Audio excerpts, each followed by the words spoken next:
work. I had to manually trigger it. Interesting. Okay. Wonder why that's the way it is. Are we? Should Are I? we live? It's connected, so it should be live.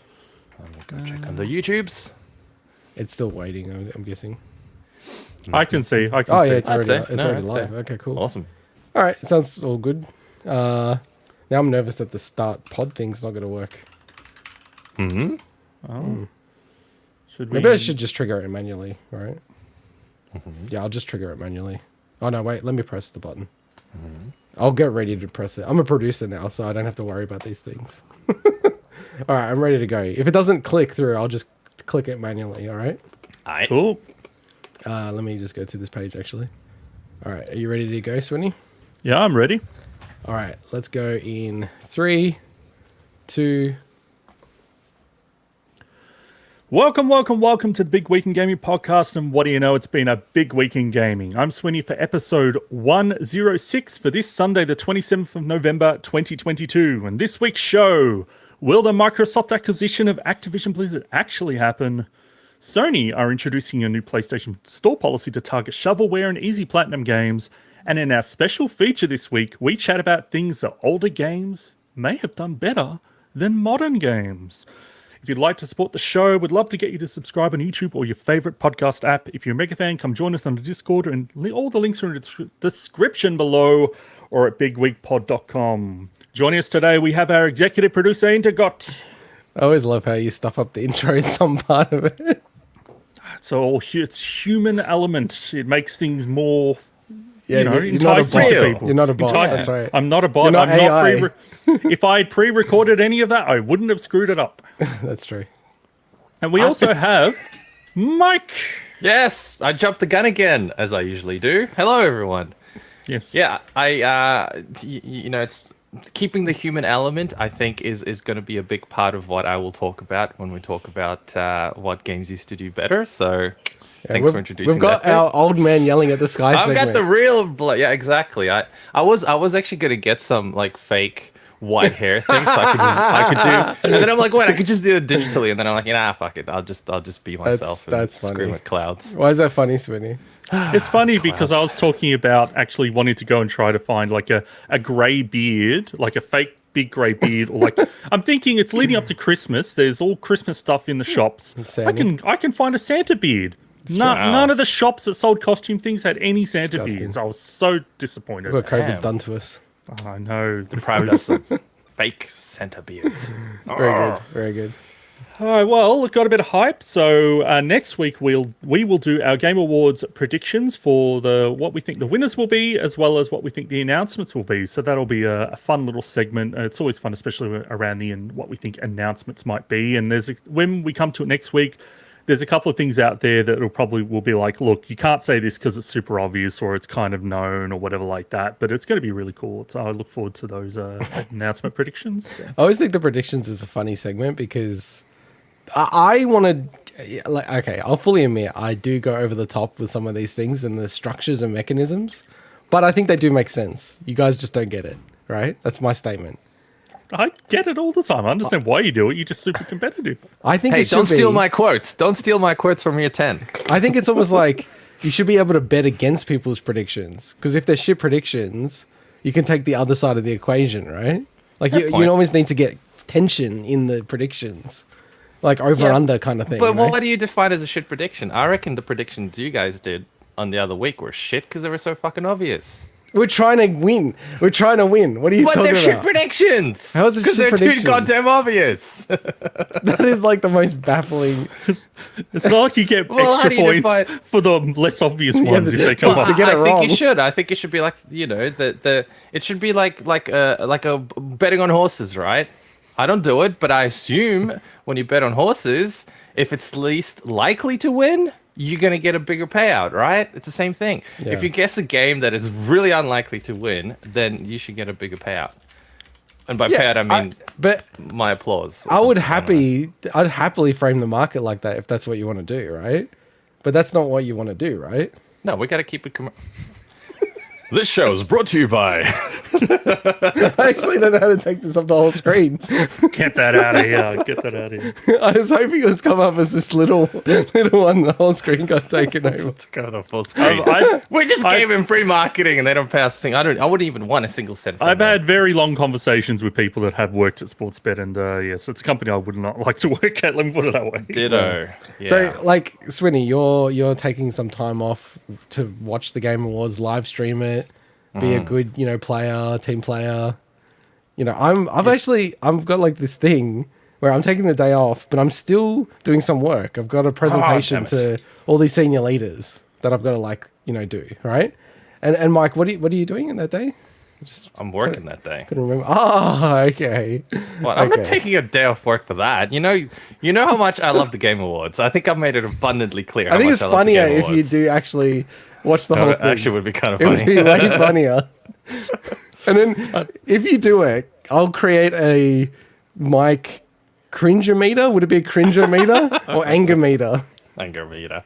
Yeah, and we can move It's an it. anger meter. I like this angle. You convince Mike by telling him he could just shit over the whole event while he's watching it. All right. I'll say this, I'll try. Mike.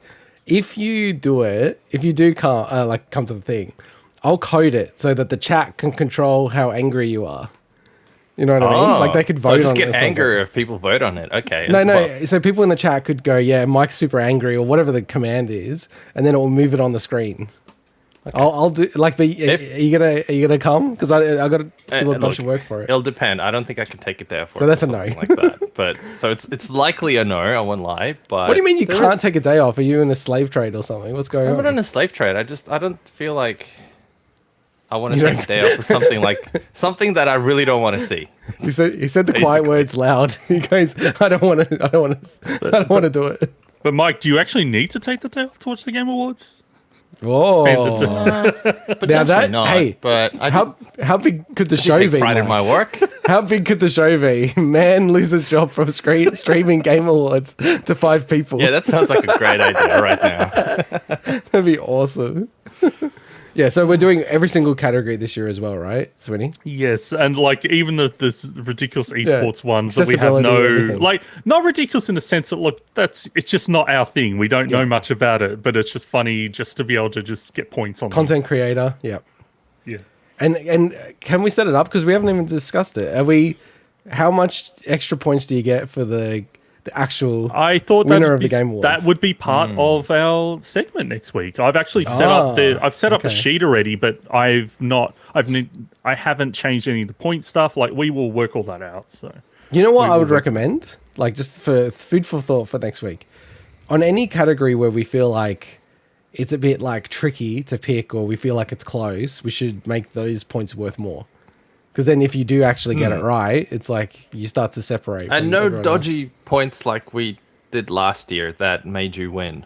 Well, And that's made what I me was come literally fourth. saying. I came fourth, god damn it. honestly, he only won because he got Game of the Year right, which is not a dodgy category. So Yeah. That's true. yeah, Exactly. it's By the way, when you say only one, in totality, I got more points than all of you guys. No, I'm saying that was Not the only. It's No. not like I only got that right and I won. That was the That tipped me over deciding. the edge. That Yes, was the correct. deciding one. Yeah. So And so Mike I'm right. nominated the game that he said that was going to win last year for the Game Awards for this year. That is awesome. I still But love that. he dropped it out.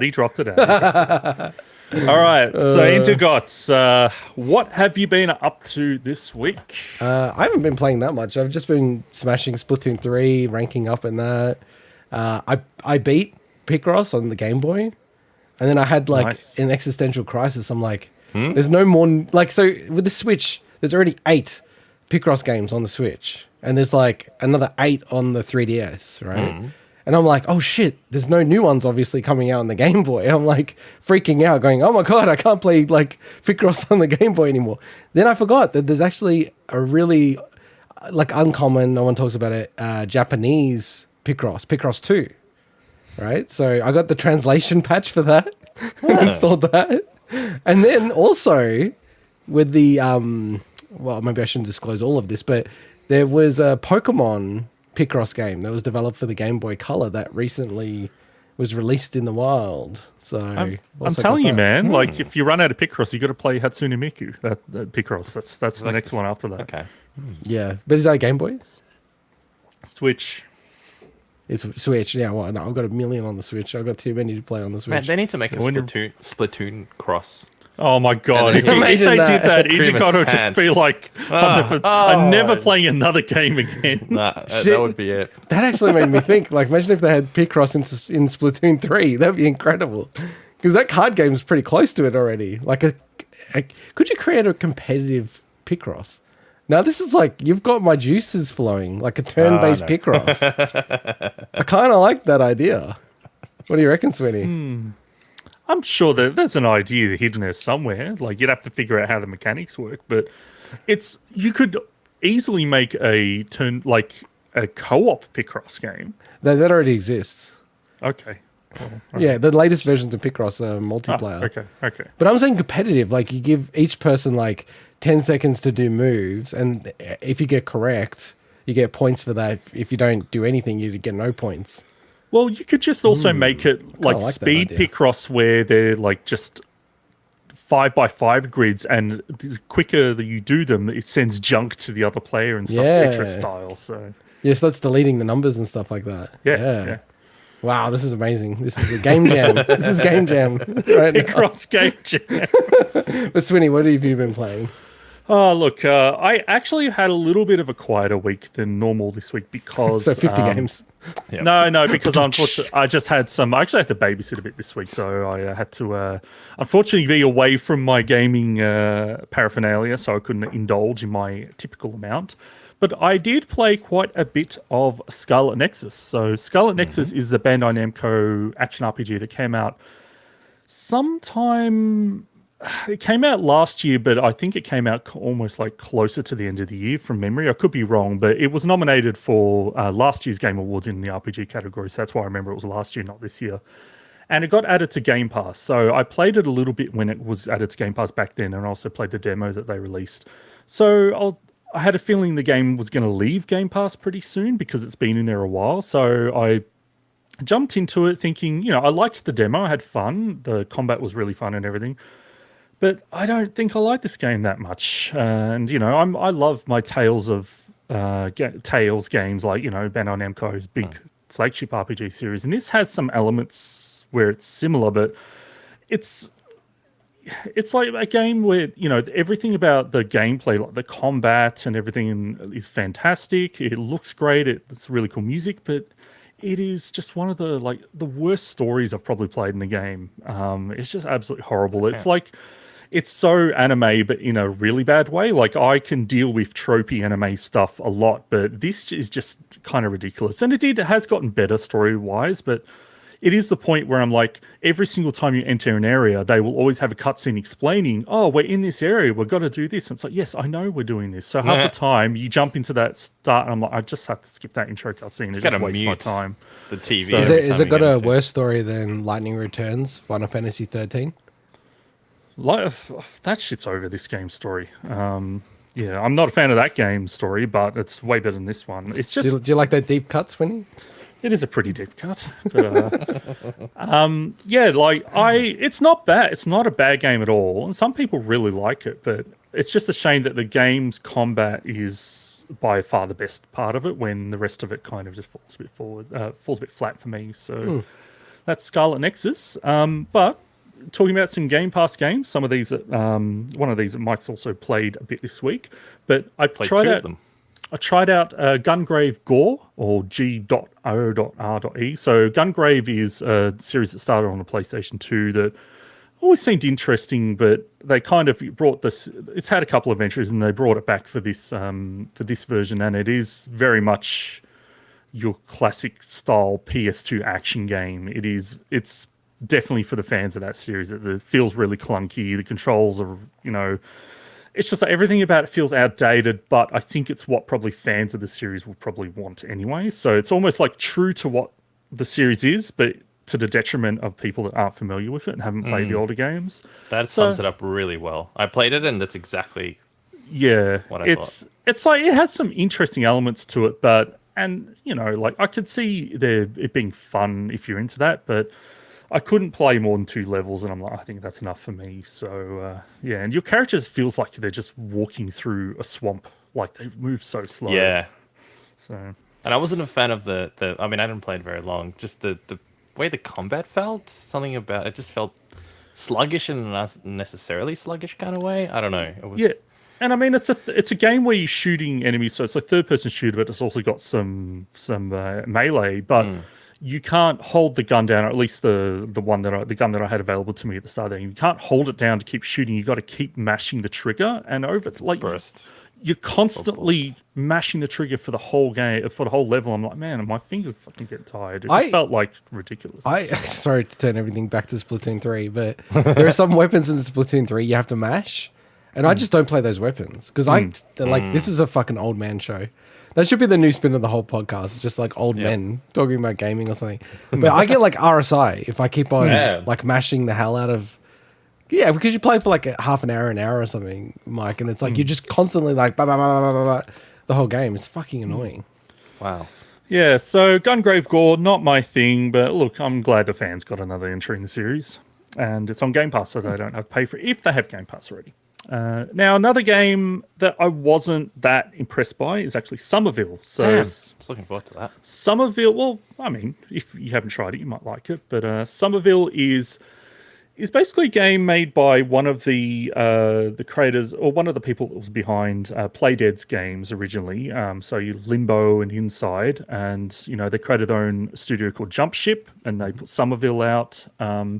And it's got a cool premise. It's basically if you mixed a game like Inside with War of the Worlds. So it's it's about aliens coming to a planet, and and literally at the beginning, so it's not a spoiler, literally at the beginning, you're like hiding with a family in the basement. So it's very War of the Worlds. And then it kind of lets you loose, and, there's no dialogue or anything. So it is very Playdead-like in that sense. And it just, the game, the term style over substance. This is like the exact way to describe this game for me. Like, it looks great. It's cool audio, like you walk outside and it's like an awesome setting and everything like that. But just the gameplay, I feel, is just really below average. Like, compared to Playdead's stuff, it's not on that level at all. It's not like Inside or anything. And it's not a strict side-scroller. So, like those games are side-scroller 2D, even though they're in 3D and everything. This, you're moving in like set camera angles, but it's almost like 3D movement. And it just doesn't work very well, I don't think. Like, I get stuck on the environment, and it's like, I don't know, just something about it. I saw the reviews come in and they were really average. I'm thinking, man, I hope that I play this and I don't feel that way. And I think honestly the reviews kind of got it right. I feel with Somerville, but try it out again. It's on Game Pass if you have it. I'll give it a crack. I might go back to it, but I didn't play that far into it because I'd rather play something else, to be honest. So. Now, the last game I'll talk about, and I know, Mike, you have played this week as well, so feel free to take over from me on this one, but I went and completed Pentiment. So I was pretty far in when I spoke last week. I was probably maybe 2/3 of the way through the game, and so I wrapped it up. And I really, really like Pentiment. I think it's fantastic. It's not going to be for everyone. The reasons last week I said, there's lots of reading, like the gameplay is basically you just talking to people, making decisions and things like that. I don't think it really nailed the ending. I'm not going to talk about it, but I just don't think it paid off. I felt like that everything leading up to it was better than what the payoff was, but it wasn't bad. I just think that it just felt like I was almost like expecting more. But I really, really enjoyed it. So, Mike, I know you played a bit of Pentiment. I did. So I can't echo all the thoughts yet that you just said because I haven't obviously finished it yet. But so far, it's really interesting, and I think it's something about it. It's very captivating. I'm like, I just want to play it a little bit more. It's a little slow going, like I said, and I think you described it maybe similarly at the start. But it is a really cool, unique experience, and it just reminded me, like, one of my favorite books when I was a kid was The Name of the Rose, and the subsequent film with Sean Connery. Connery. Yeah, And it kind of Sean just reminded Connery. me of that whole atmosphere. And it is a pretty unique setting when you think about it. It's not really done much at all in any games. So, Well, on that, I was going to ask you, and we're not obviously going to deep dive into this too much, but the game is set like there's a lot about religion in this game. There's lots of conversations about religion and Christian faith and everything, to the point where you're having like a discussion, a chat with someone about like, was it transubstantianism? I think it's called, or something like that. It's basically the whole concept of like when you have like the body of Christ in the bread that's given out at church and things, like a whole discussion around that. I'm thinking, man, I'm not religious at all, but it is actually, as you said, it's almost captivating to kind of like listen in and find out things and learn almost, learn. It's like looking, getting another take on something that you don't believe. It's actually just, it's opening your eyes, not opening your eyes. It's like you're getting another angle of things. you do, yeah. I can see they're really trying to appeal to the mass wide gaming audience with that type of theme and topic. Just trying to pull very the obscure. Call of Duty crowd on this one. And honestly, like that's why it's obviously a good game and it's reviewed well, but I'm almost surprised how well it's reviewed because it delves a lot into that, and that's not going to be for everyone's cup of tea, But that's why I think we need more games like that. I mean, that's why Disco Elysium was also really cool, because it really went deep into those kind of topics, different topics, but deep into political topics and things like that. So I think it's really cool. One thing that, struck me as interesting is just playing a game like that where every single character, their entire life revolves around the concept of God.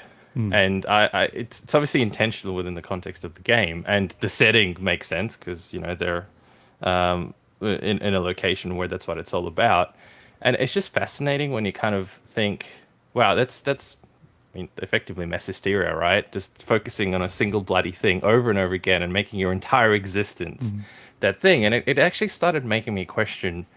I'm not into religion and stuff, obviously, but it did make me question what do I make the center of my existence that's too much, to the extent that it's like it's taking over my life, and it's just not necessary when you take a step back and you go, what the fuck am I doing? But anyway, a really interesting game. I'm actually looking forward to playing more of it and finishing it. But I might as well jump into what I was going to talk about. So I was playing that. At the same time, I was playing another, let's call it, an actual point-and-click adventure, which is Return to Monkey Island, which I'm thoroughly enjoying. I freaking love that game now. I love the humor in it. It's I haven't been stuck yet, so it feels maybe easier than some of the previous Monkey Islands, and I think you said that as well. Yeah, I think it is, yeah. And that's on hard mode. I can't even imagine what normal easy mode would be like, given that this isn't particularly hard. But I just think they put you in positions where the options are less than before. Like you don't have as much inventory as you would like early on in the early game, so you're not constantly having to like go, oh, I'm going to use this item on everything in the environment all the time, So. But I also think that it, unlike the previous games, it lets you do things multiple ways. So let me ask you a question. What item did you use for the mop? Oh, we're getting into spoil territory for people that might want to play Monkey Island. Okay, I'll ask you. So what ending did you get, Swinny? So what ending did you get? What happened to Guybrush? So did they really have monkeys on this island or not? That was a dumb question, but I do want to ask you offline, because as far as I'm aware, let's continue this conversation. There are multiple, in some instances, not in all, there are multiple objects you can use to solve a puzzle. It's not just the traditional, you can only use one thing for one thing. And I know that because you can also burn and get rid of certain objects, and you're like, what? Did I need that for something else? Anyway, so really cool game. Love the humor in it. Really love the humor in it. It's really good. Then I played a little bit of The Witcher 3 on PC with just a couple of mods, more visual mods, in anticipation of the actual improvements that are supposed to be coming in 3 weeks. But can I ask, why are you playing Witcher 3 if the next gen update, which they've confirmed is also coming to PC? Because I don't. It's already the 27th of November, and I don't. A month, in theory, is enough to finish that game, no problem. But you're not going to do it anyway. So well, no, but the patch is only going to come. Well, I want to do it, but the patch is only going to come out mid-December, so I only get half of that month to actually finish the game. And I'm like, I don't know if I can do it in that amount of time. So I'm like, I better get into it now.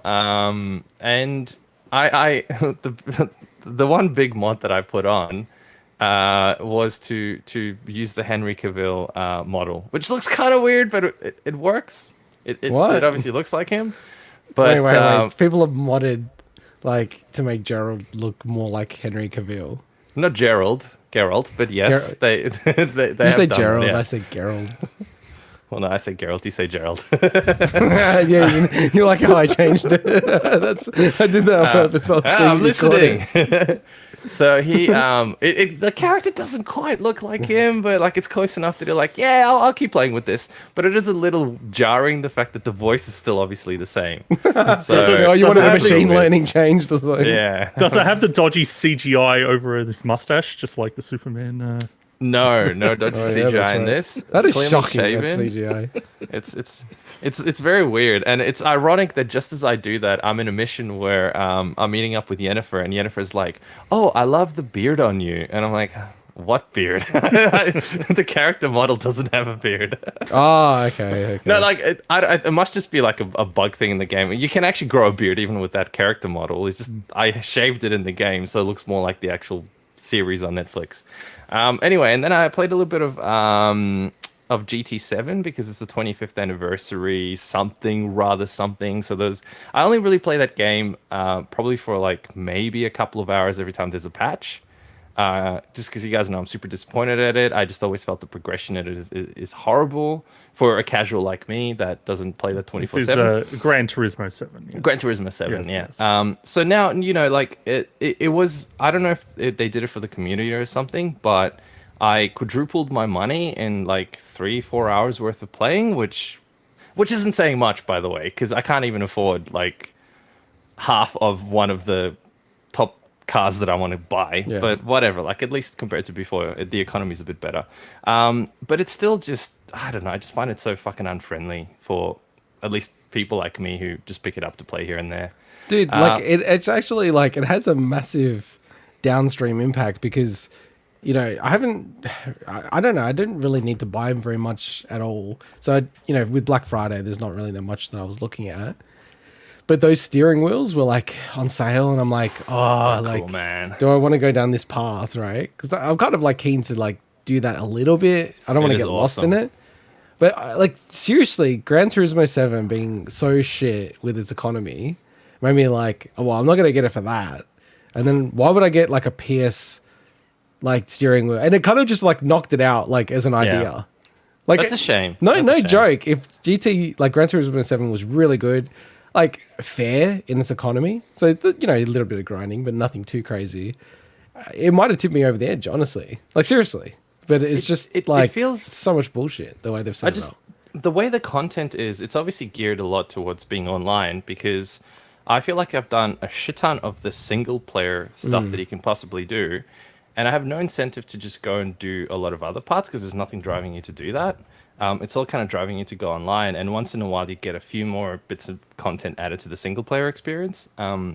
However, the biggest gripe that I have with the steering wheel with that game, and I know it sounds like a minor thing, but it pisses me off, is in Forza, and a lot of other games like that actually, you can do an inside the car camera view without the steering wheel.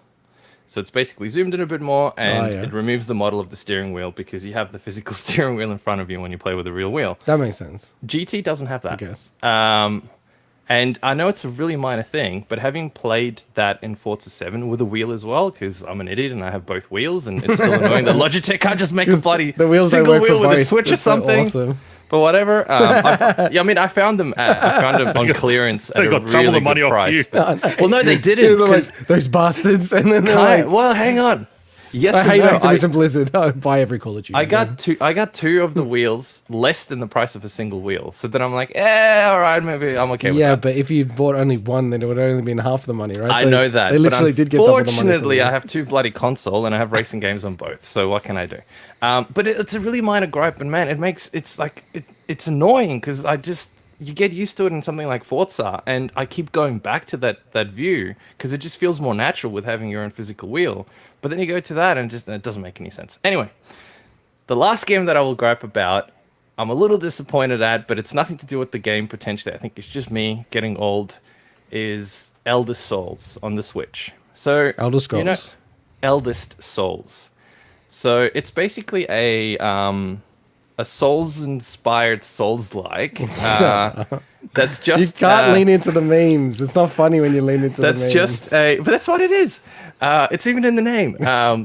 But it's a boss rush kind of game. As So in, it's you basically don't like have Titan Souls. was the exactly same, like wasn't it? Titan Yeah. Souls kind of thing. Yeah, if you could put it that way. Looks really cool. Love the graphics. Cool boss designs and everything. I just suck at it. As in, I got stuck on Really? the third boss or something. Yeah, and there's actually two options. I can go to two different bosses. I can't even get them to like... I got them to about half health, and then I just get decimated. And I tried all the different... Because you can respec whenever you want, and I tried the different respecs, and by the way, it's confusing as hell. I don't even know like what button activates it, because it doesn't say in the interface. So, Mike, have yeah. you tried to get good? I tried, and I couldn't. So I don't know if it's a I don't know frame what of you're mind gonna thing. say. It might be... You're a prick, man. Do I say this, or do I like say something else? I No, gotta say it's it. no. I Honestly, gotta it's say worth it. saying. I think I just honestly, I think you need to be in a certain frame of mind to play games like that. And I suspect I agree. either I'm not in that frame of mind where I just can't. I've got so much of the shit on my mind right now. I can't concentrate on that particular game, or it's just ridiculously hard for someone like me. But having read reviews and stuff about it, no one said it's like mind-blowingly hard. You will never By the be way, able to go past the boss. I've not played this game, so I cannot say. I find would it, probably like- find it hard as well. So. No, but I find it kind of hard to believe that you've like. I don't think I've ever heard of you tapping out on a game. Yeah, I tapped out. I actually deleted the game. I'm like, Literally, nah, I can't do this. Swinny. Like, can you think of a game that Mike's like, this is too hard to beat? I can't think of I one don't game. remember. I don't persevered with remember, no. almost everything. But That's this kind one, of crazy.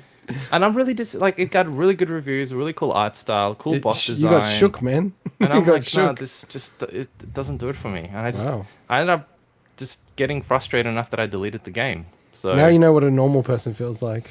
yeah, I guess. What I Man, feel I'm like. getting shit at gaming. But anyway, that's my week Well, in gaming. You're now eliminated from who's the best gamer out of the three of us Not competition. me. Not me. Although I want to see you guys play that bloody game. And next week, you'll see my hands playing a game and be a speed run. All right. Well, I think that's it. Let's jump into the news with the Yes. first story being one that there's been a lot happening over the last couple of months, and we haven't really. Everything kind of culminated in a bit more of a big update this week, which is Activision Blizzard. So there's been a lot of happenings this week and in recent times about it. So I'll just give a very high-level overview of where things are currently sitting, which is that of the 16 governments reviewing the acquisition, only 2 have currently approved it, which is Brazil and Saudi Arabia. And at the start of November, the EU launched their, so a few weeks back, launched their in-depth inquiry into the acquisition. So that's a very high level about like some of the, like the status of it at the moment. But there's kind of 3 things that I wanted to kind of pick out of the recent news. And some of them have some really interesting quotes coming out of them. So the first is the Call of Duty deal, basically, the whole exclusivity thing, which is at the core of a lot of discussions around this. So this week, Microsoft told the New York Times that they offered Sony a 10-year deal for Call of Duty back on the 10th of November. So, and last week, Phil Spencer was on The Verge's podcast, and he had some quotes. And this was last week, but it's very obviously related to this, which is the idea that we would write a contract that says the word forever in it, I think, is a little bit silly. But to make a longer-term commitment that Sony would be comfortable with, the regulators would be comfortable with, I have no issue with that at all. And he also said that Xbox will struggle to continue as a global business if they don't establish a foothold in mobile, which, and claims that the Activision Blizzard deal is, interestingly, this was paraphrasing from a website, but they said primarily about acquiring Candy Crush Maker King, not Call of Duty, which Intergot, I know you were talking a lot about when we were going around this at length, is the whole King part of this. Everyone's kind of forgetting about that. So yeah. I thought they just wanted to get Bobby. Did you wanna say your piece, Mike? I know you're a huge lover of Activision Blizzard. It's one of your I favorite. love Activision Blizzard. Yeah, 100%. So first of all, why am I not surprised that Saudi Arabia and Brazil are like, yeah, that's fine. What a shit. Yeah, money. Hey, people were commenting on our Saudi Arabia episode, and our clip, even writing in Arabic, and I'm like, I fear translating this to see what it says. Was it bad? It wasn't bad. It wasn't bad. Okay. And then some people disliked it. Not that anyone can see the dislikes, but yeah, some people were disliking the video. Well, as well. yeah. I mean, naturally, with any topic like this, 100% you're gonna get, man. Like, anyway, I won't go on a tangent about disliking or liking this kind of shit.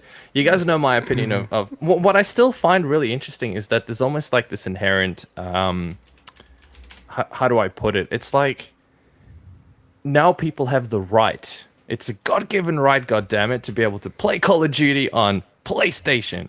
You know what I mean? Like it feels On my it just- PlayStation. on my goddamn PlayStation. It just feels a bit.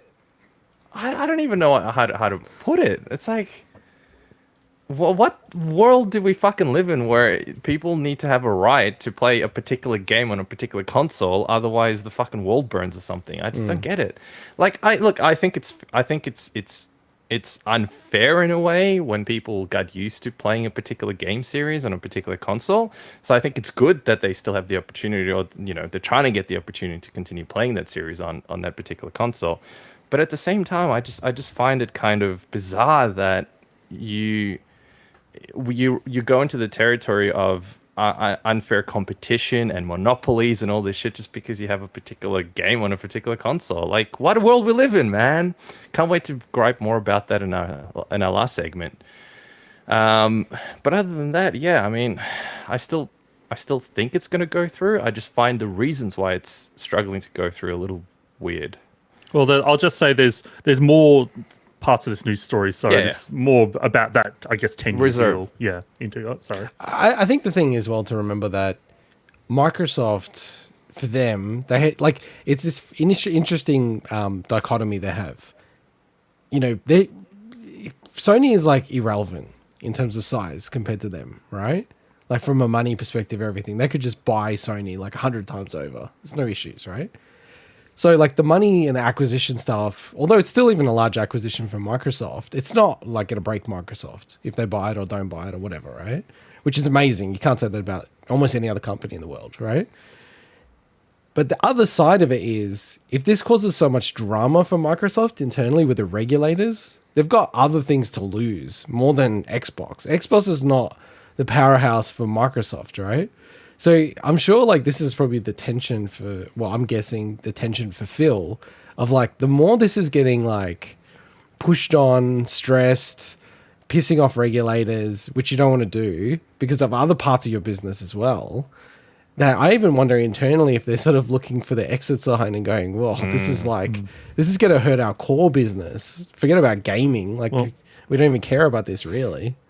Well, you talk about regulators, so we're going to talk about some of the regulators in a second. I guess what I want to ask you is that 10-year deal, what do you think about that, them saying that they offered 10 years of Call of Duty?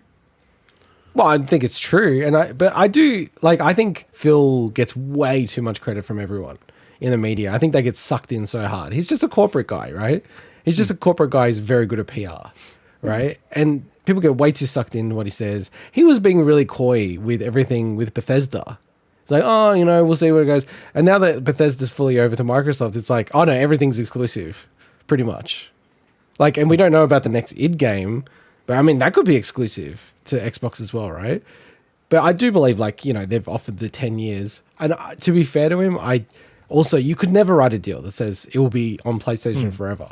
No. Because, like, what does that mean? Like, anyway, PlayStation could get sold as a brand to someone else. And what they've got guaranteed to get Call of Duty, it's ridiculous. You can't have that situation. Yeah, so.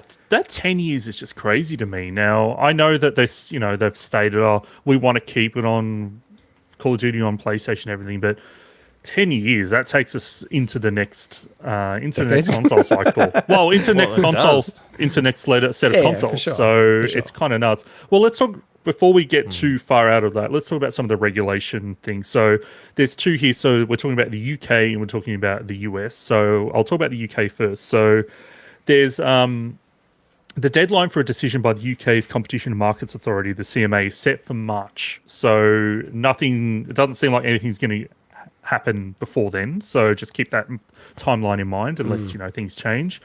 But there's some interesting quotes coming out from a Sony response that was part of this inquiry for the CMA. So in a 22-page response to them, Sony alleges Microsoft will have virtual ownership over the 18 rated shooter franchises, and that their true strategy aims to turn PlayStation into Nintendo. So the actual quotes were, Microsoft claims that Nintendo's differentiated model demonstrates that PlayStation doesn't need Call of Duty to compete effectively. Remember, this is Sony saying this. But this reveals Microsoft's true strategy. Microsoft wants PlayStation to become like Nintendo, so that it will be a less close and effective competitor to Xbox.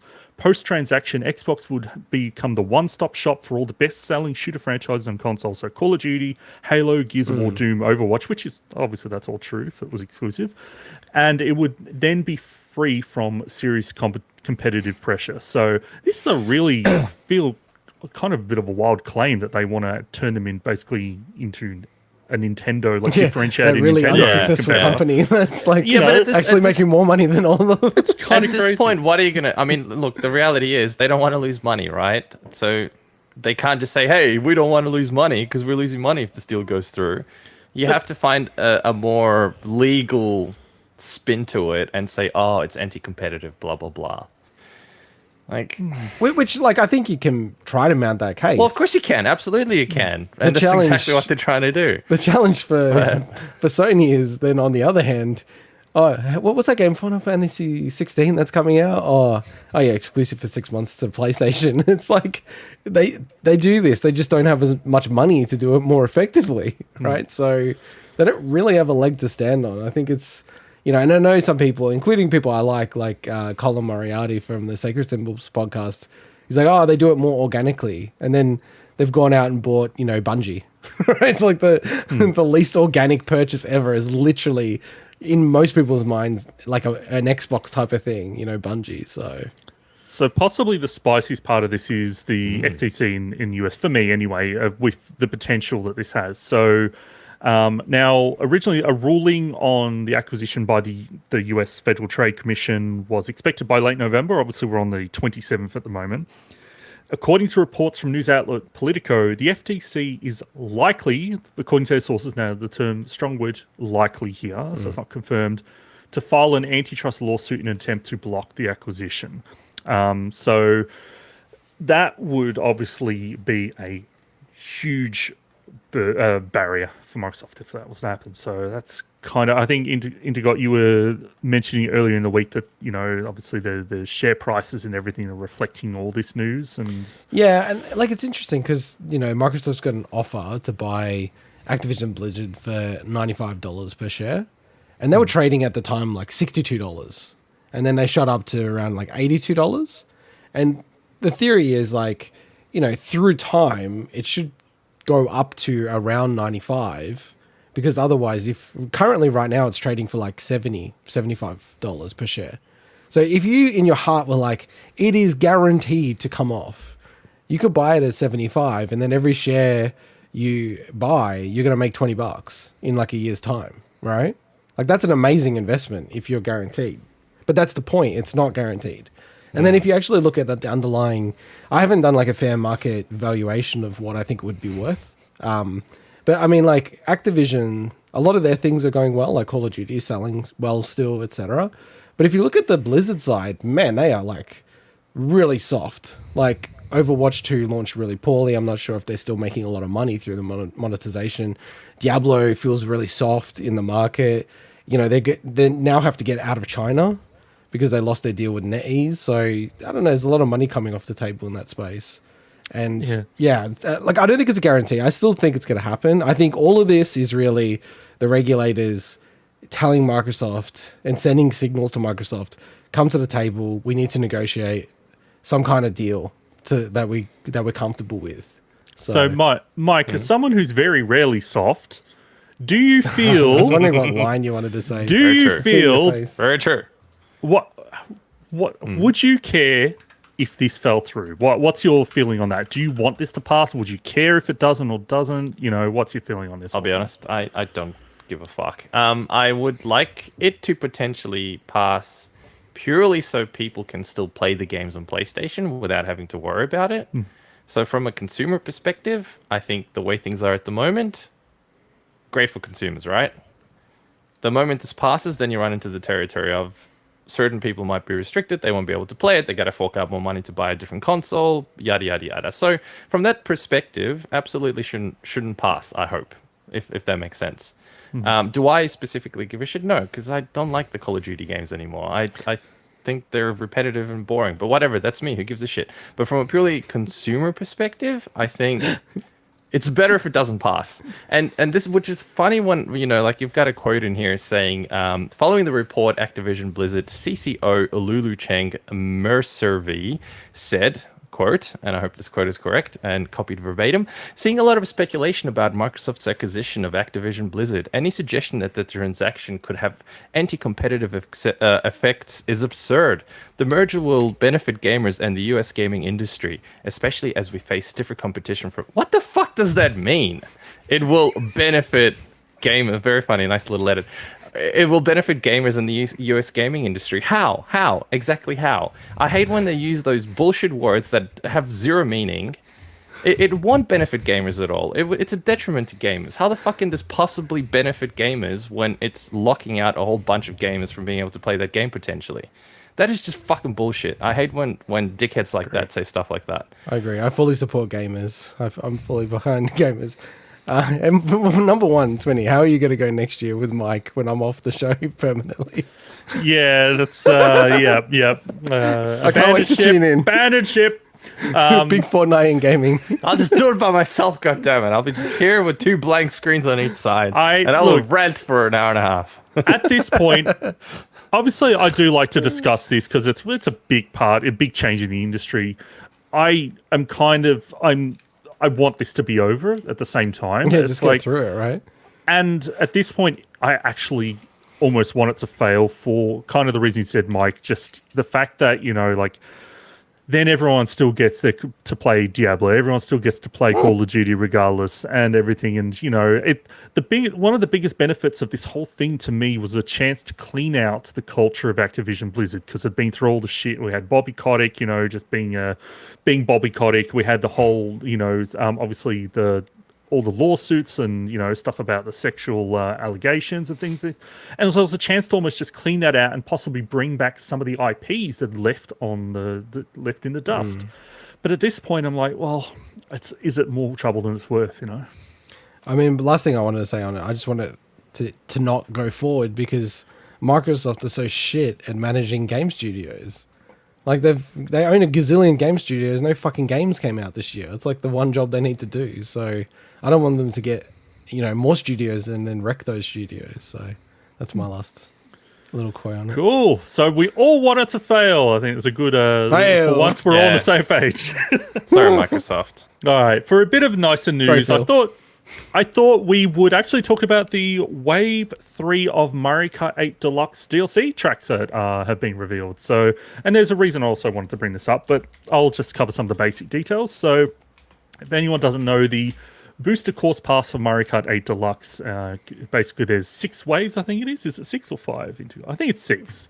And basically there's 8 courses in each wave. And if you already have the Switch Online expansion pass, it's available to you for no 6 waves, so no extra cost. But you can also buy this like whole pack for $25 Australian as well.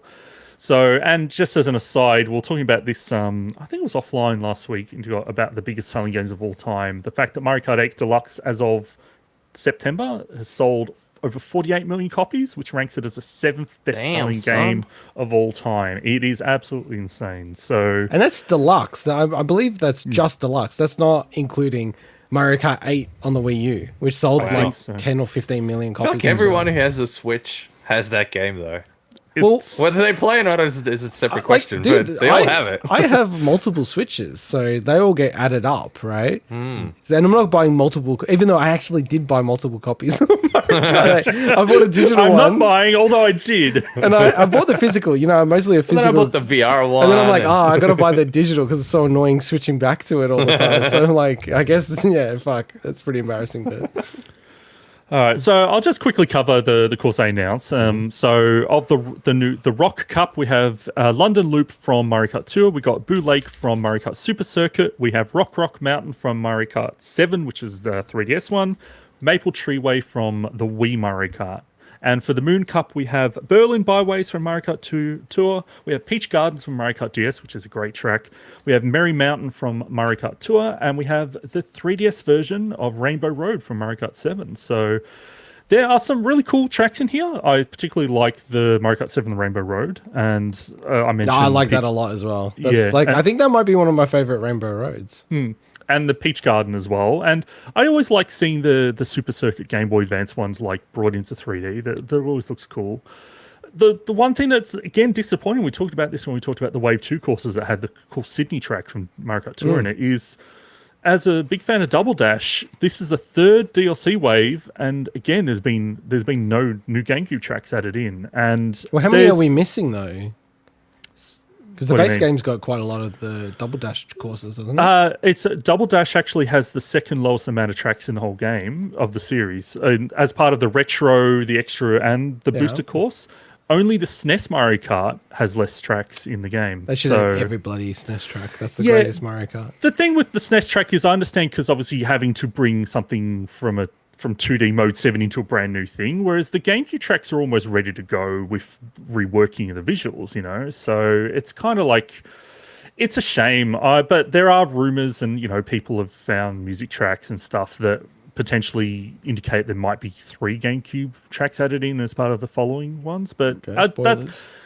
well, I mean, if you consider a spoiler, then sorry, I should have given a spoiler warning, people. But yeah, it is just, I think there's so many good GameCube tracks that are just left, you know, in the past. So I hope they bring them in. So I still like. I know that people criticize the new visuals because it's a different style for the booster courses, but I like it. It kind of breaks it up as well. I still love the Mario Kart 8 courses, but these are much more simple the way they've made them, and more like cartoony almost. But it's crazy, man, because it's going to take us to I think 96 tracks total That's in Mario nuts. Kart 8 Deluxe. If you have That is this and the base game, nuts. I know it's so crazy. Considering like some of the older Mario Kart games used to have like 16 courses in them, you know, and then they obviously started adding the ones that had with the retro course and things. But basically, like, it is crazy the amount that are in these. I just want to say they've got so many. What do they call these? Where you got like what is it? Where it's like 4 races. What is that thing called? Like mushroom tour? No, that's not right. Mushroom course.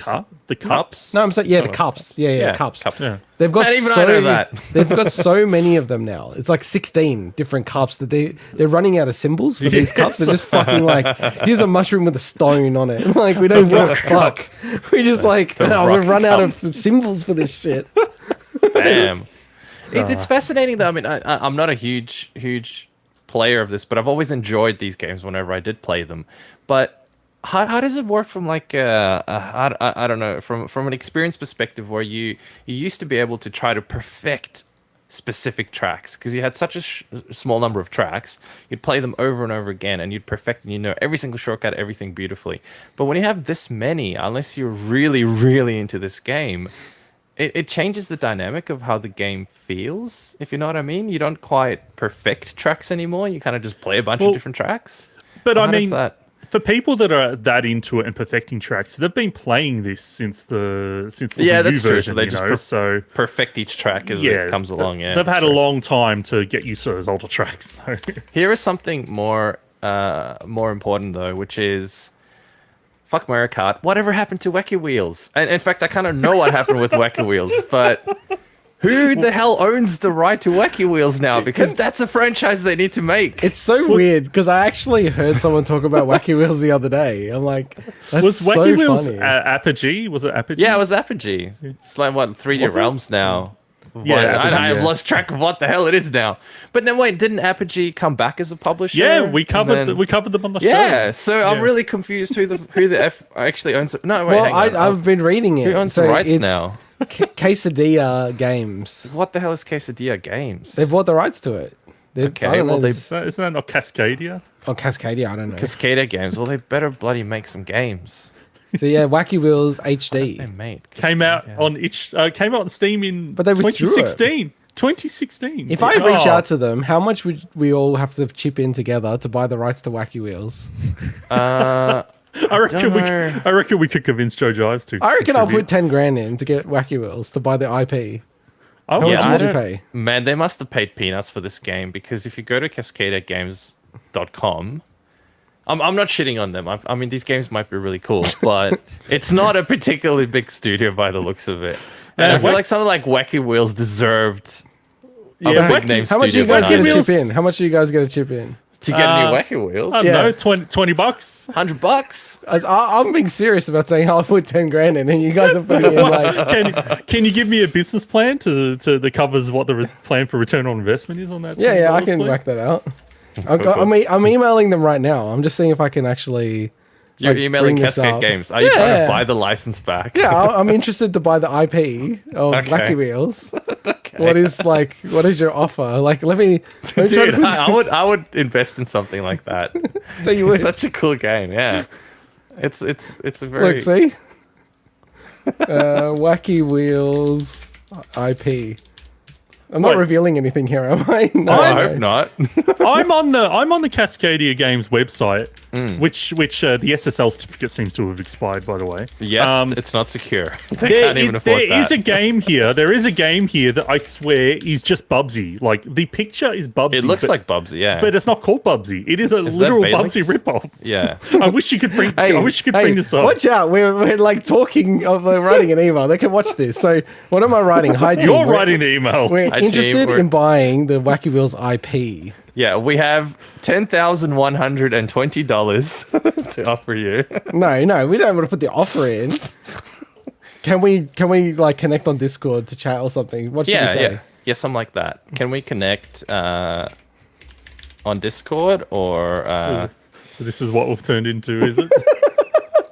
Well, would you not buy the Wacky Wheels IP? I would! If it was reasonably priced, I absolutely Okay. would. So what are we writing? The podcast ends not with a bang, but with a whimper. This is a whimper? Imagine if we buy the Wacky Wheels IP. I know. And then we release Wacky Wheels 2. That'd be Yeah. amazing. That'd be the most amazing story of the podcast. Are you kidding me? No, we make Wacky Wheels Picross. There you go. Whoa. Oh, now we're talking. Oh, yeah. Like, no, we've got to go ahead. We've got to have Wacky Wheels booster course. So what are we writing, Mike? Quick. I want to send this All right, quickly. I'll be back in a second. You guys are at the level. Yeah, can we connect on Discord to discuss possible options? P.S. Please fix your SSL. Oh, look at this. This is even better. Smart Compose. Yeah, look further. Are we sending? Yeah, send it. Done.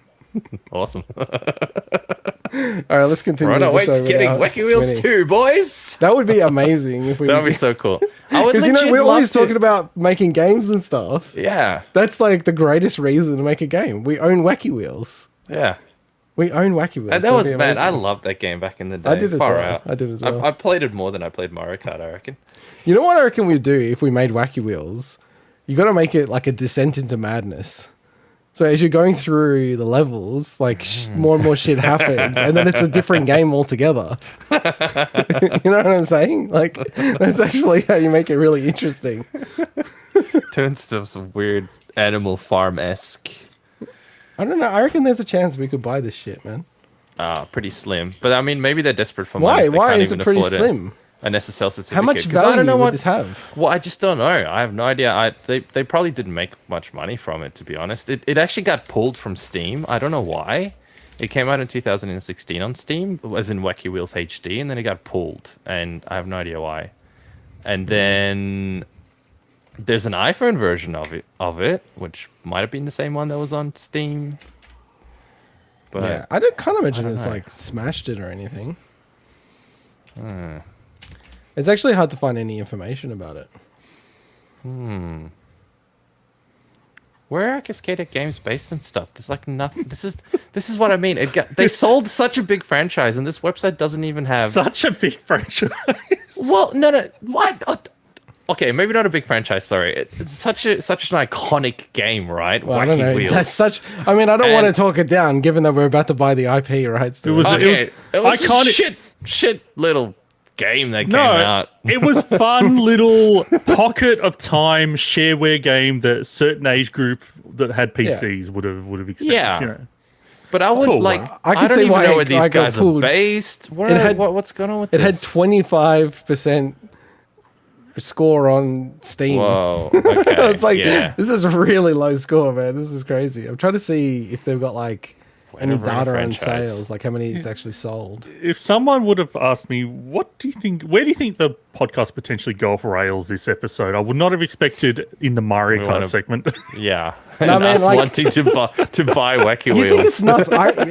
What my idea is at the start, Swinny, is that Wacky Wheels, as you're going through the tracks, it's a descent to madness. And then the game transforms from just a kart racing game.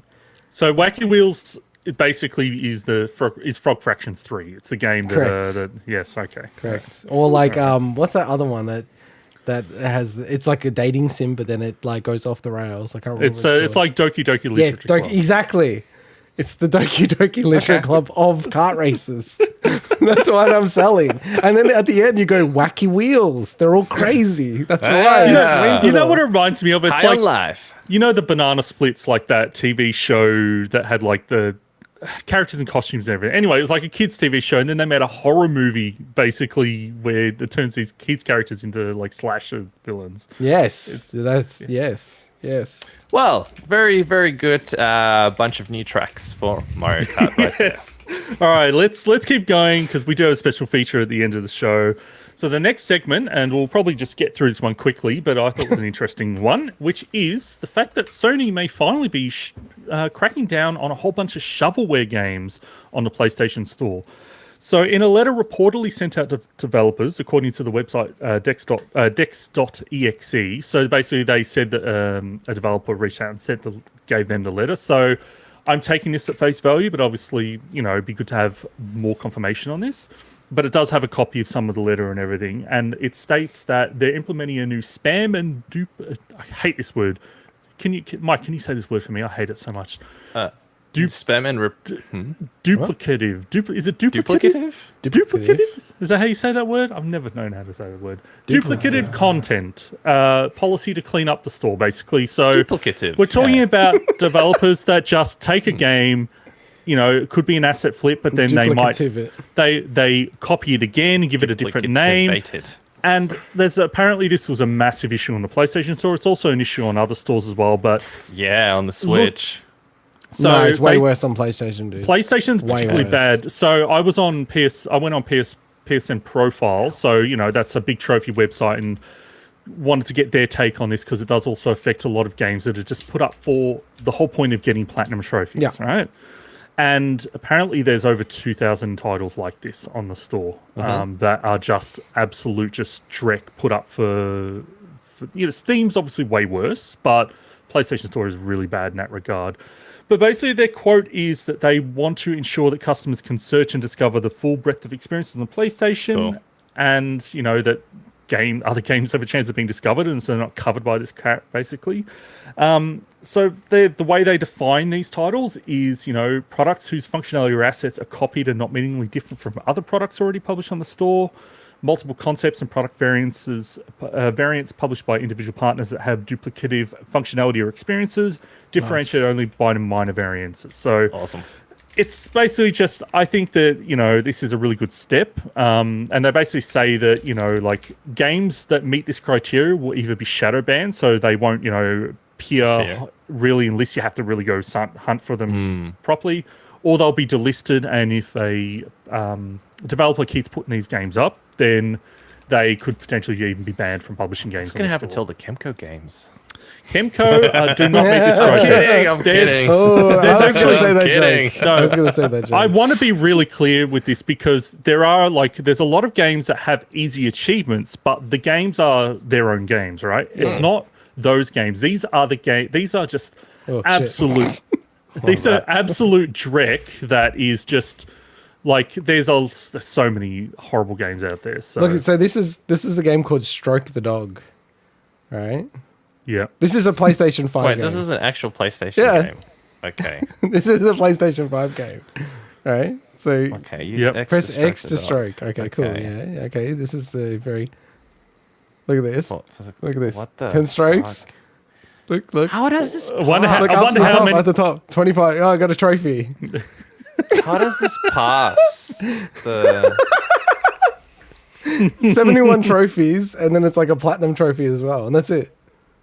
Yeah. It's so crazy, dude. How It's does so this crazy. fucking pass? It's Did bad. they don't filter these things? They don't have a policy against this shit to begin with? And that trophies community, the PSN profiles. I also just want to get the general feeling Platinum- of how they. Platinum's Yeah, How, 2000. Yay! I All wanted struck to. out. Striked out. Sorry, I wanted to get the general feeling from them because obviously those easy platinum ones affect them the most in terms of like the audience. And I'd say of the comments I read in this big thread, about almost like 99% of people are for this decision. So Oh, yeah. it is, yeah. So because it's just like, yeah. Please do it Anyway. on Switch. Switch is just, but I find it interesting though because No, whenever it's I go dude. It's not as bad on the Switch. no, I right? know it's not as The bad. thing but is, the this way is, it this works is on Switch because is of worse. trophies. It's like Yeah. it's But causing this kind of stupid I behavior. mean, when I go to PlayStation, I look at their sales and stuff like that. I actually don't come across this stuff all that often. Something about the way they've done their store, at least, you tend to find more decent games that are put at the top, or I don't know how they do it. These are all real games. Whereas with Switch, see, I've never seen these things if I actually search for Say something. This is shocking. It's bad, but this kind of stuff, It's so embarrassing.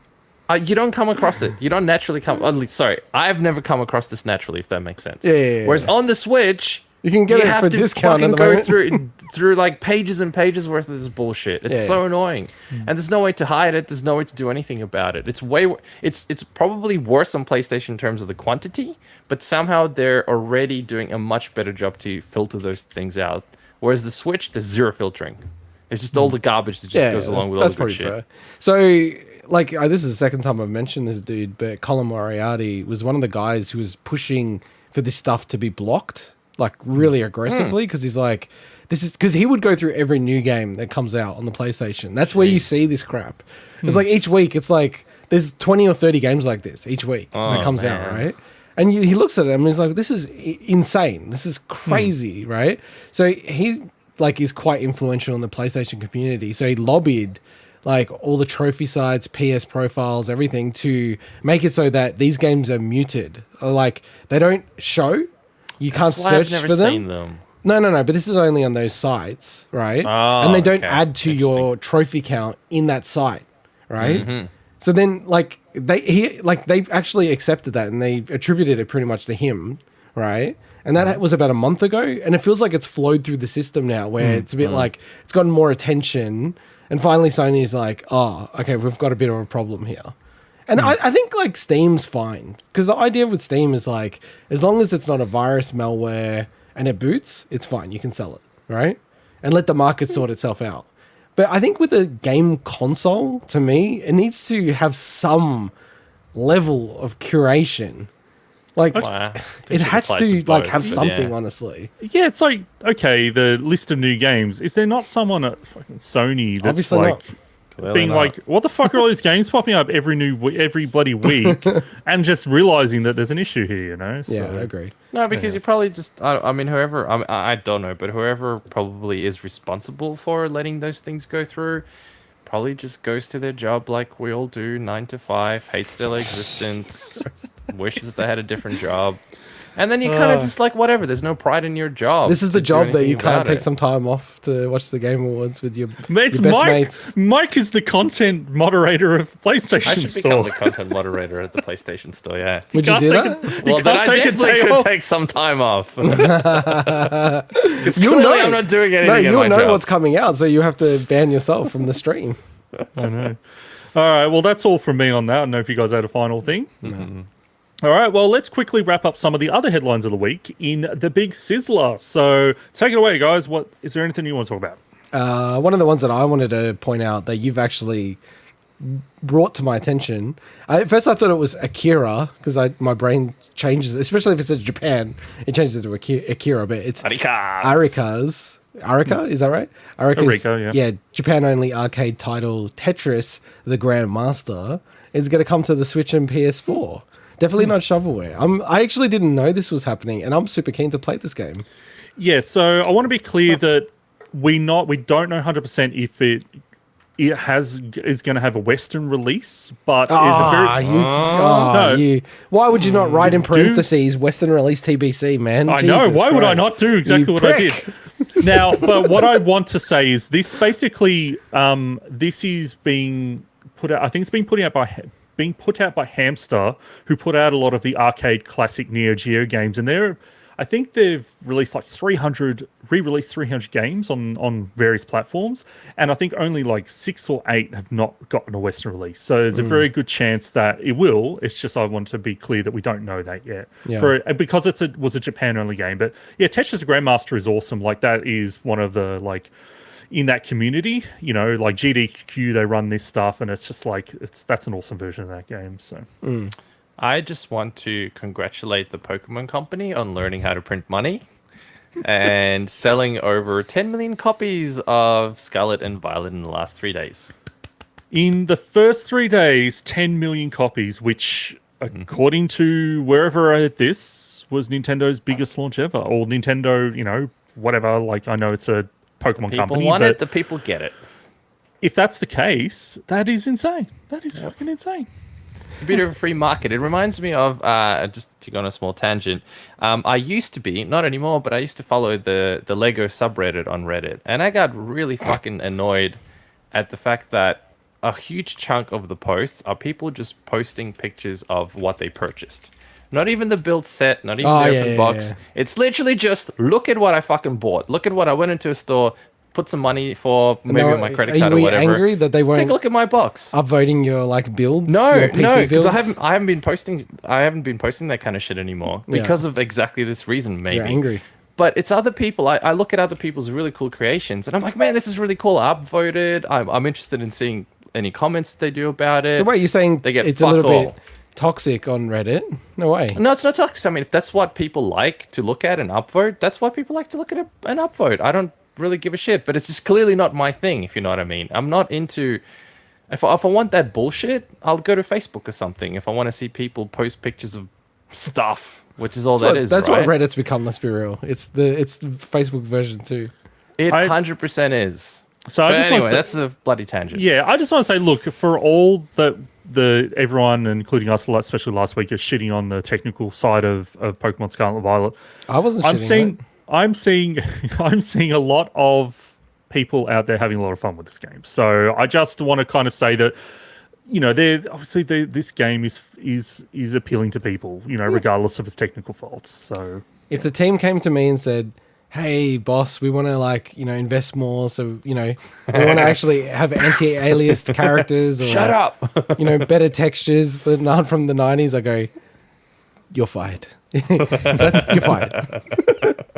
Do you not see how much money we're making? I'm not hiring more people. We've got a team of 50. That's enough.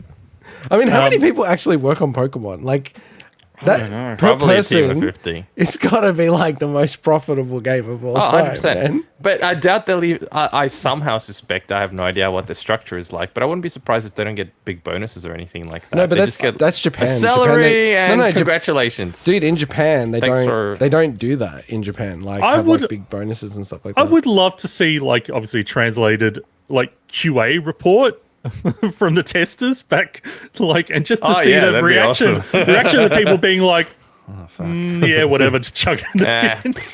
Oh, the windmill's running at 2 frames a second from only 100 meters away, whatever. Who cares? That's about right, mate. It's like the worst tradie ever coming to your house, fucking it up and going, "Oh yeah, I'll charge you billions for that."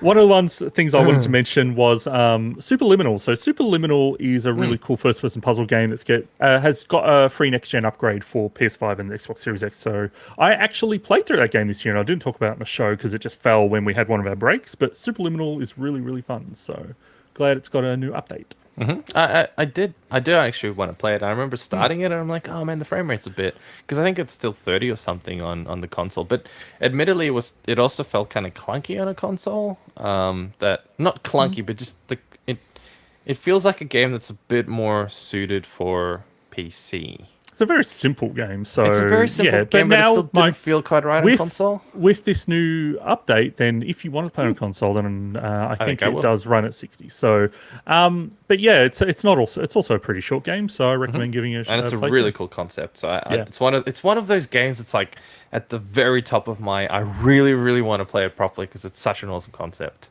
Cool. So. Yeah, the only other one that I want to mention was Switch Sports is getting its golf mode coming in, which is was a really cool mode in what was it, Wii Sports Resort, I think it was, that had golf mode. Yeah. So yeah, I'm looking forward to that. I might fire it up again. It's actually like tomorrow, if you're saying if these dates are correct. So Yeah. exciting. I'll take day off work. All right. Well, if there's nothing else to bring up, we will jump into our special feature. So this week we wanted to take some time to reminisce about the good old days of video gaming and ask ourselves the question, what did older games do better than modern games? In a segment we call... Back in my day. Nice. Back in my day, we used to go to the game store uphill both ways in the snow. We to actually get have a our lot of games. people who listen, so I'd put some visuals up with the back in my day. Yeah, there were thing. some That's really why cool you guys are visuals. laughing. Damn. That was very cool. But yeah, this is very much old man yells at cloud, shakes fist at cloud. Shake harder, boy. It's a cool concept, like where it's not trying to be negative. It's just there's some things that we might feel that may have been better in some older games. So, Can I don't know. start? You can start, Mike. Only because it's a segue to what I was saying before about going uphill both ways to get to the game store to get the games. Having those physical copies was... there was something cool about it. And it wasn't just having a case with a disc in it that is effectively, in a lot of instances nowadays, not even the full game anymore. Yes, that's exactly what I kind of look like if I turn this way. So having an actual, like I remember getting physical copies of Need for Speed, Fallout. They had a proper box. They had a really cool manual that you could sit on the toilet. Boxes. I do like my boxes, and I remember sometimes I'd get so excited I'd have to go poop before I'd start playing the game.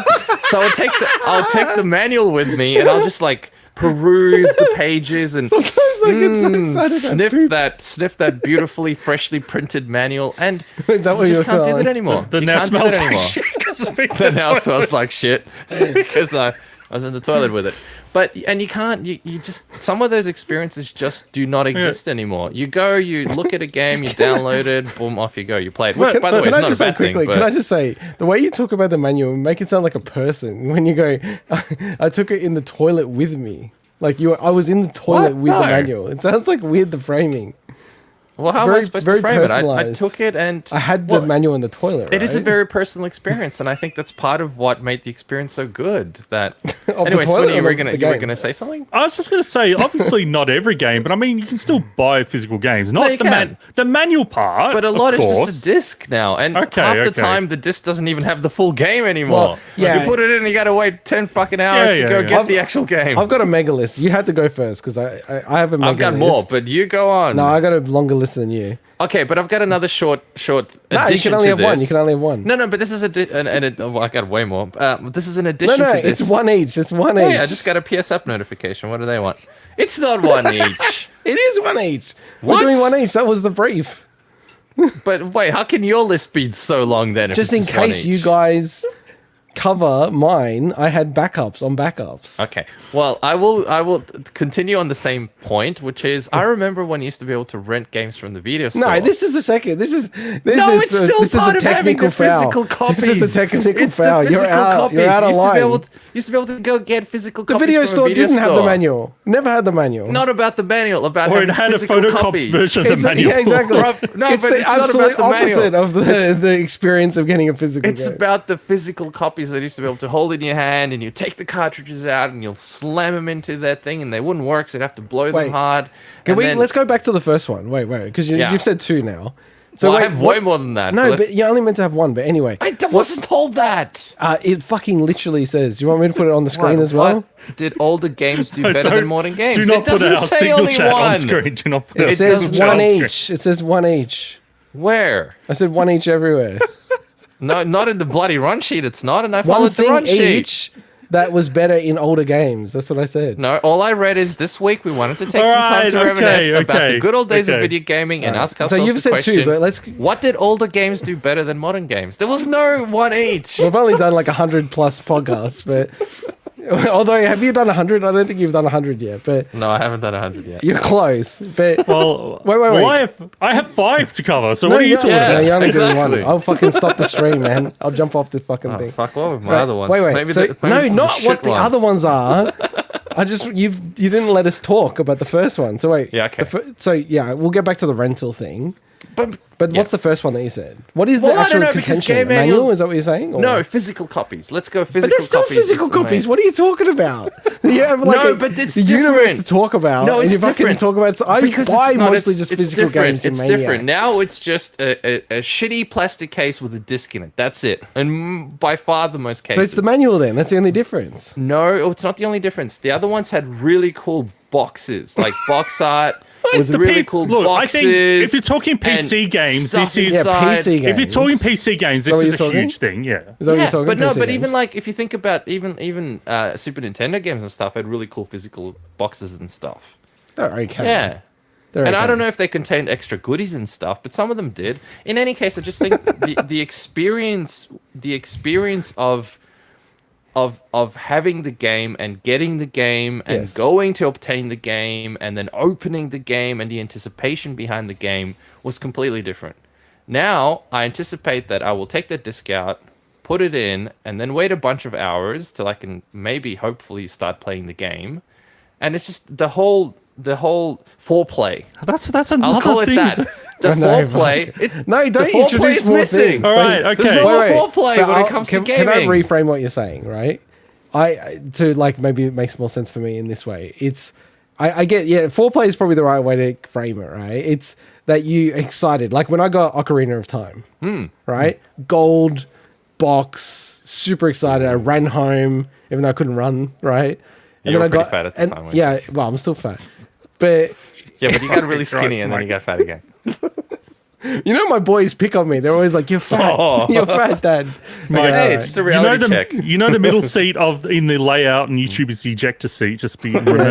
Exactly. And you're fat as well, by the way. Oh, damn right I am, man. I think you're probably Can fatter than me. Can I'm we so keep? fat, I feel like I just got a hernia Can the we other please day keep from all the things chicks civil? pushing my- Keep things civil. This is about us yelling at clouds. We should Just rename yelling the at each other podcast "Three Fat Old Gamers." Yeah, three fat old kids.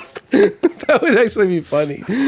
Anyway, so just to reframe it, right? So Yeah. it's more that you're really excited about a game coming out, like with oh shit, I've forgotten the title of it. Breath of the Wild 2. What's it called? Tears of the Tears Kingdom. of It's Tears of the Breath Kingdom. of the Wild too. So when that comes out, I'm super stoked about that. But the experience for me of getting that home, I'll buy it physical, of course. I'll get it home and I open it up. There's nothing. It's just a small little tiny cart that goes Little into the tiny thing. cart. That's it. And I'm like, you know what I mean? Like there is, I get what you're saying. There is something to the old days. You'd get like the Ocarina of Time. You open it up and there's a big, thick manual, right? And I actually would like read through a bit of it before even popping in the game because Or- you're excited. You it's a little bit of first base, second base action. background. You're not getting Yeah, straight in yeah, there. yeah, Yeah, you getting just- into the get mood, yourself put some warmed up. candles You're getting on. your thumbs warmed up. Some Barry White. Very good. You sing it. Or Karuna of Time. You done? You good? Yeah. You spent? He's ready. You got He's it out of ready to your go. system? No, All right. he's peaking. Okay, for me, the thing that I feel that games Wait, do wait, better- wait! What are you doing? Wait, you're butchering this segment. Can you talk What? to his thing? It's not a monologue. I already talked to it. I already mentioned. Okay, mine. but he then said a second one. So let's go back to his second one. Oh no! Fuck the second one. I like to have a second one. He's not allowed to have a Love it. second I one. missed Fuck that his second memo. one. Maybe trying to if you keep guys this sent on me a track. manual, I would have read the manual and done it right. Okay, go on to Yeah. So for me, and look, this doesn't apply to every game, but I think in general that games or the idea of playing games is just way too complex these days. I prefer when things are simpler, and the key term for this is the whole plug and play. So used to love the idea of you buy a game. We talk about like getting Ocarina of Time for Christmas, for instance. You get it, you open your present, you plug the game in, and you're up and running. Now, obviously, it applies more probably even older than that, where games didn't have opening cutscenes and things, where you put a game in and you're playing the game within a minute sometimes. And I just kind of miss that that simple plug and play. Now, I feel that kind of died with the, like the 3DS and the Nintendo DS kind of handheld era, because obviously you go to a console these days, and whether or not it's, the fact that it has to have a mandatory install, the fact that it has to download countless updates, the fact that you launch the game and it will go through all these like unskippable cutscenes sometimes. It will have obviously the tutorial part, which is not what I'm talking about. It's just the concept of, hey, being able to just plug and play and just play a game quickly. Like these games are obviously way less complex, and you're not going to be able to do that for a lot of games these days. And the trade-off is that with these modern games, you get all the bells and whistles. You get games being able to be updated so they don't have game-breaking bugs. Or tell you how to solve every puzzle. Yeah, so basically, so there's obviously a trade-off, and there are games still like, for instance, Tetris Effect or Thumper, where once the game's installed, and a lot of these are digital games as well, but once the game's installed, you can get into a game right away, and it's not a big, long, stretched-out process. But in general, I feel that just the whole plug-and-play concept is almost like in the past now, because things just take so much longer to get up and going in games. So, the way I'll say, like, to build on that.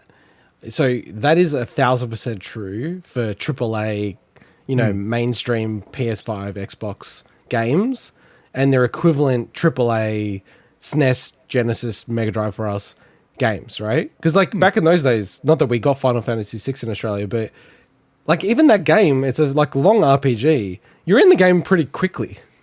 Like, you know what I mean? You plug it in, bang, it's got the awesome title screen, press start, get in. And you're playing like within 5 minutes and doing shit, right?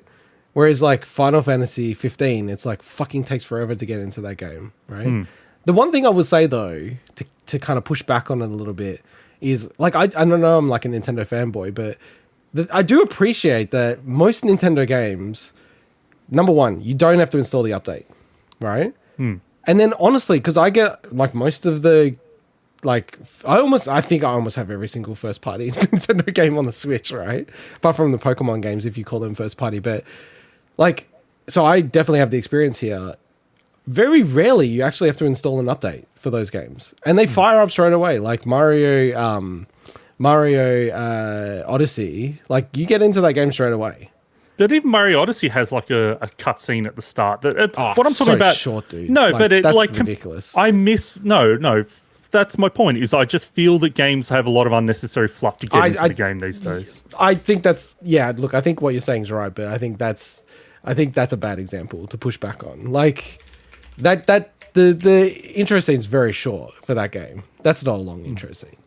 But I think in general, this is actually one of the big reasons why I don't kind of like play a lot of AAA PS5 games, because it's sort of like such a fucking muck around just to like get into the game. I feel like by the time I'm into the game, I'm like, oh, well, I've got to go to bed, because like this is my 1.5 hours of gaming up, and I'm like not even in the first part of the scene that they really have. So yeah, Mike, what are your thoughts on the?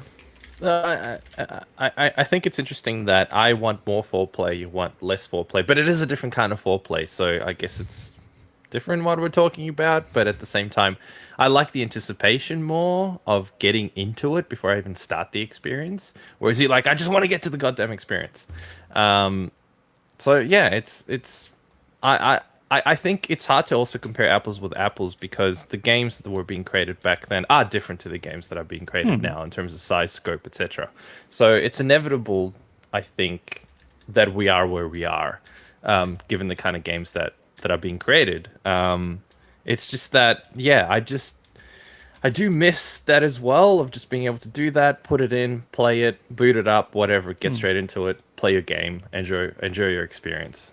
And I've noticed this a lot with my resolution with playing all the games out of the Game Pass is sometimes I just want to see what the gameplay's like. And it takes on average, it takes so long to get to the gameplay. And I'm just like, just show me what the game is. I'm kind of like, and so many games still have unskippable intro cutscenes. It's kind of wild. So anyway. Which gives me the absolute shits, because I have now gotten to a point where I just skip the story because it's so shit the way they've written it. So I'm just like, fuck this, I'll just skip all this crap. And you're right, like there's so many games that it's like, the only other thing, Swinny, is like they make it annoying to skip cutscenes. Like you skip a cutscene And then it's like, oh shit, I gotta skip this cutscene, and then I gotta skip this. I'm like, just give me a goddamn option in the menu. Skip all cutscenes. Like I'll get to the end of the game quicker. So, but 2 minutes to get to the Mario Odyssey gameplay. That's a bad still example. 2 minutes you 2 didn't have minutes. to in the old days. Terrible example. I'm not saying that was a good example. No. You brought it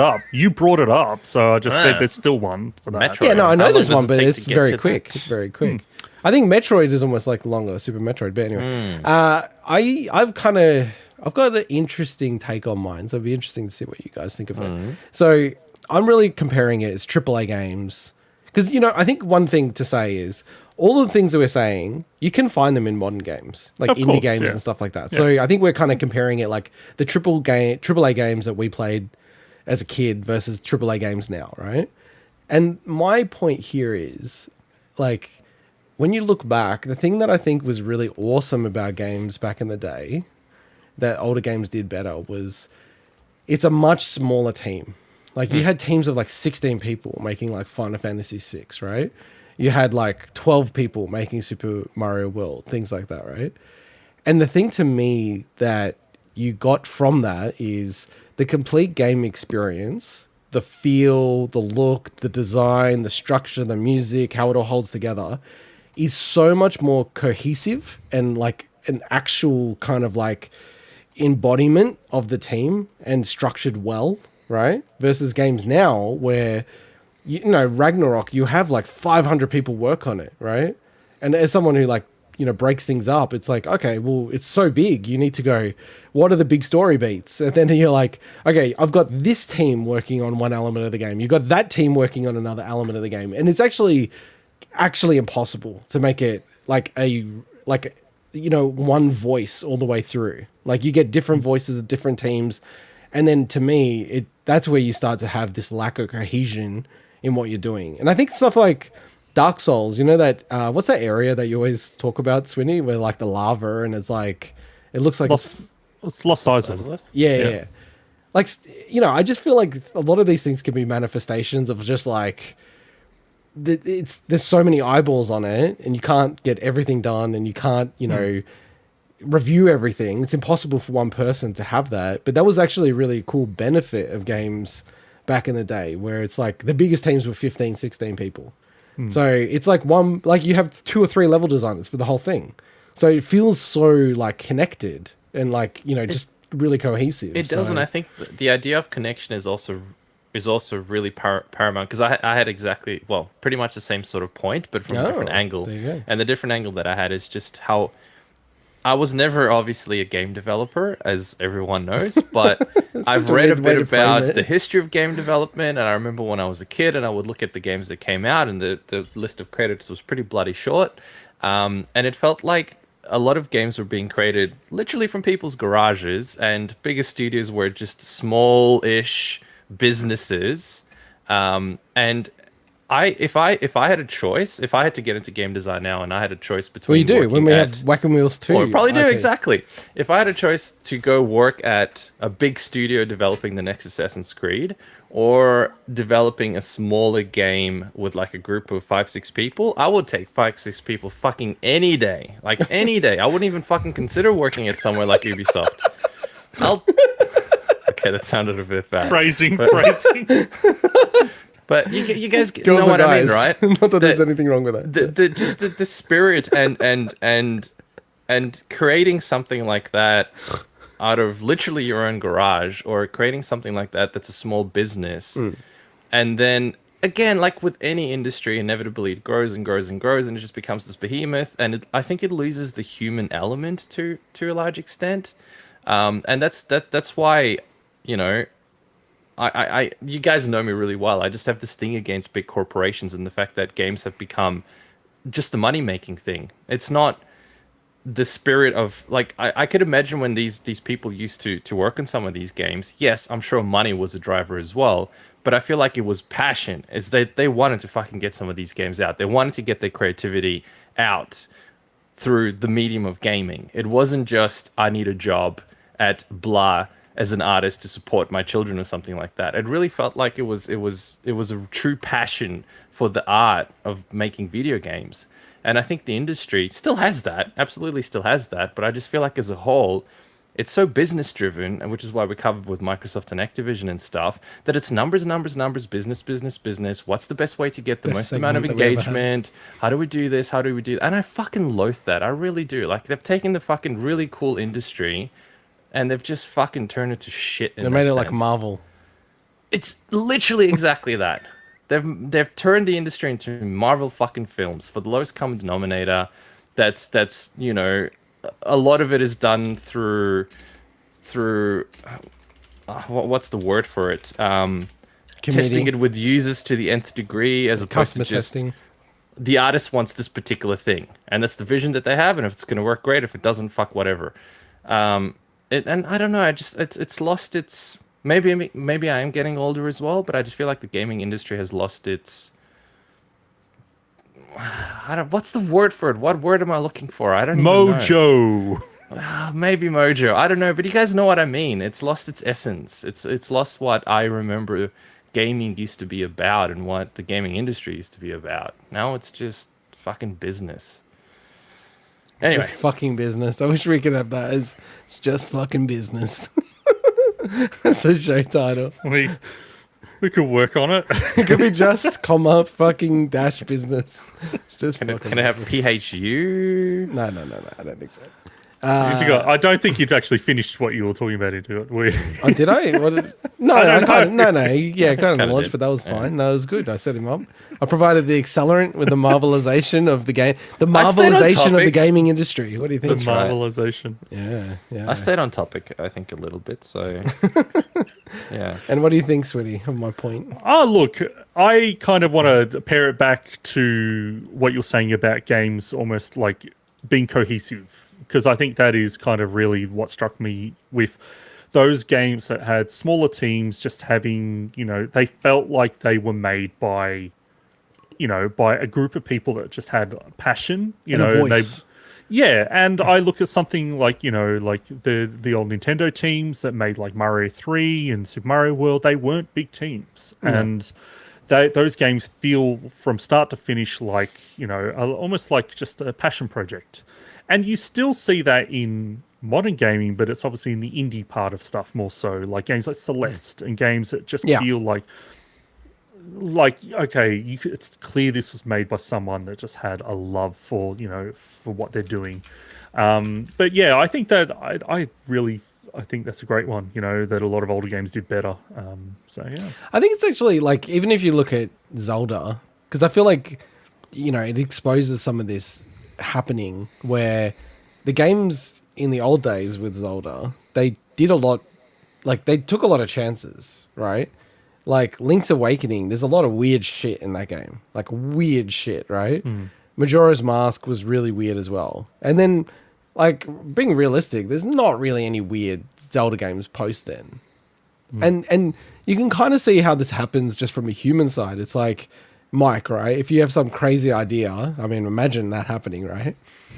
But if you were like one of the 12 devs or 12, people on the team, it's like, if you're really passionate about it, some of the crazy ideas will happen, because it's a bit like, are we really going to shoot down Mike, his idea?